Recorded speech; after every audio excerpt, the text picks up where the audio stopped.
রাষ্ট্র সংস্কারের লক্ষ্যে ফ্যাসিবাদ বিরোধী ৩৫টি রাজনৈতিক দল ও জোটকে নিয়ে দফায় দফায় সর্বমোট ৪৭ কর্মদিবস সভা করে জাতীয় ঐক্যমত্য কমিশন।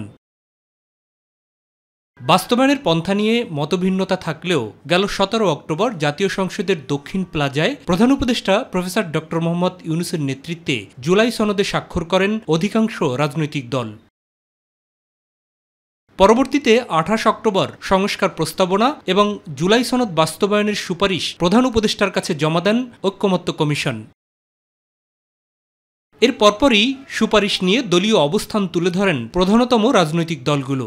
স্বয়ংক্রিয়ভাবে সংবিধানে অন্তর্ভুক্ত হবে, যা সম্পূর্ণ অযৌক্তিক, উদ্দেশ্য প্রণোদিত ও হাস্যকর। জুলাই সনদ বাস্তবায়নের আদেশ জারি করুন, নভেম্বরে গণভোট দিন। এমনই প্রেক্ষাপটে প্রধান উপদেষ্টা প্রফেসর ড. মোহাম্মদ ইউনূসের সভাপতিত্বে তার কার্যালয়ে অনুষ্ঠিত হয় উপদেষ্টা পরিষদের বিশেষ বৈঠক। পরে এ নিয়ে গণমাধ্যমের মুখোমুখি হন উপদেষ্টা পরিষদের ৩ সদস্য।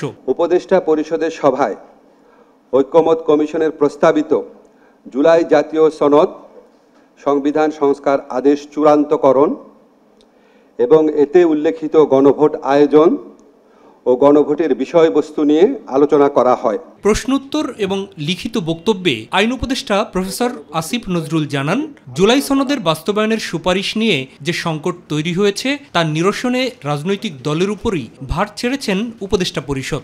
গণভোট কবে অনুষ্ঠিত হবে, গণভোটের বিষয়বস্তু কি হবে, জুলাই সনদে বর্ণিত ভিন্ন মতগুলো প্রসঙ্গে কি পদক্ষেপ নেওয়া হবে, এসব ক্ষেত্রে ফ্যাসিবাদ বিরোধী আন্দোলনের দীর্ঘদিনের মিত্র রাজনৈতিক দলগুলোকে স্বীয় উদ্যোগে নিজেদের মধ্যে আলাপ আলোচনা করে সম্ভাব্য দ্রুততম সময়ে, সম্ভব হলে আগামী ১ সপ্তাহের মধ্যে সরকারকে ঐক্যবদ্ধ দিক নির্দেশনা প্রদান করার আহ্বান জানানো হয়।